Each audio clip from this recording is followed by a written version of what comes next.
নবীজি বলছেন প্রত্যেকে দোয়ার শুরুতে যদি 3 বার ইয়া আরহামার রাহিমিন পড়িয়া দোয়া করে, ওই দোয়াটা খালি ফেরত যাবে না। জবানটা খুলিয়া মুহাব্বতে সবাই পড়েন, ইয়া আরহামার রাহিমিন, ইয়া আরহামার রাহিমিন, ইয়া আরহামার রাহিমিন।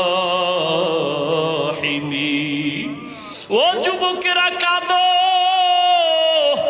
দুনিয়ার এই গরমের থেকে আরো কত কঠিন গরম, জাহান্নামের আগুনের গরম, কিয়ামতের ময়দানে সূর্যের গরম, গুনাহগারের মাথাগুলো টাস টাস করিয়া ফেটে যাবে।